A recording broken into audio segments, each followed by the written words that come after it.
बिस्मिल्लाहिर्रहमानिर्रहीम अस्सलाम वालेकुम द कंप्यूटर वर्ल्ड द तरफ नाज़िम मोहम्मद इदरीस और नन موږ د مایکروسافټ ورډ 29 نمبر ټیوټوریال جوړو. په دې ټیوټوریال کې موږ ډسکس کوو مارجن، اورینټیشن، سایز اینڈ کالم. راځو خپل کلاس طرف ته. دلته زه لیکل کوم از ایکوال ټو آر ا ان ډي رینډ بریکټ سٹارټ بریکټ کلوز، او د دې په سنټر کې زه لیکم کوم د بریکټ چې موږ کړی 45 دې خواته کلیک کوم دې طرف ته او انټر کوم. موږ دا لیکل وکړو څلور پیجه. دې سره چې کوم تاسو یې دې بر طرف ته لیفټ ته رایټ ته او باټم ته کوم د سپین سپین فاصلې ښکاري ته ویلی شي مارجن. دې کې کوم راشو نارمل مارجن زموږ سره 1 انچ دی، دا بل چې کوم زموږ سره 0.5 انچ دی، دا بل زموږ سره چې کوم دی ټاپ او باټم ته 1 انچ دی، دا 0.75 انچ دی. دغه شان بیلې بیلې مارجن دی. وجاره تاسو د یو ډاکومنټ له خپل غوښه مارجن ورکولی شئ، نو را به شئ کسټم مارجن ته. کسټم مارجن باندې به کلیک وکړئ. دلته ټاپ نم مارجن ورکولی شئ، د باټم نم، د لیفټ نم او د رایټ نم.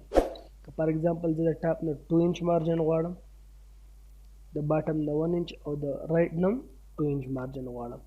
دا چې زه اوکې کوم زموږ سره تاسو نه دې طرف ته 2 انچ پاتې شو، ټاپ ته 2 انچ پاتې شو او رایټ ته او باټم ته زموږ سره 1 انچ مارجن دی. دا د تاسو دا لاندې پیج زموږ سره ډاکومنټ ختم شوی، ځکه دا زموږ سره مارجن نه دی. دا زموږ سره په پیج پسې نور سنټنس نشته، نور نه، ځکه زموږ سره دا مارجن تاسو به ښکاري. خو به دې زه لیکلو کوم از ایکوال ټو آر ا ان ډي رین بریکټ سټارټ او 2 بریکټ کلوز. زموږ سره به دا کې لیکل کېږي، زموږ سره دغه مارجن نه دی. ښه تاسو وینئ زموږ سره لیفټ ته او رایټ ته او ټاپ ته زموږ سره چې کوم دی دا 2 انچ مارجن پاتې شو، نور سایډونو ته 1 انچ. بیا زه راځم کسټم مارجن ته. کسټم مارجن مې کلیک کو، دا رایټ هم 1 انچ کوم او دا ټاپ هم 1 انچ کوم او اوکې کوم. نو زموږ سره مارجن واپس خپل حالت ته راغی.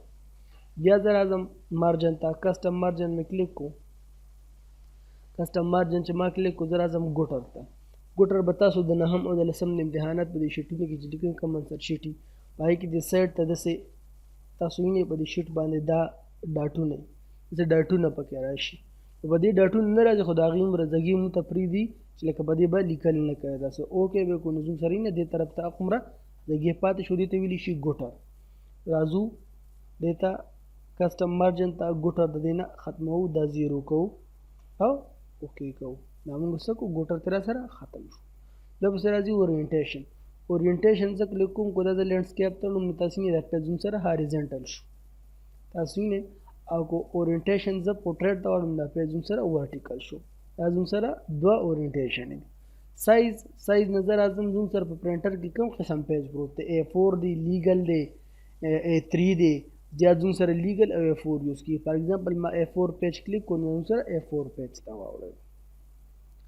نیکسټ پسې زموږ سره راځي کالم.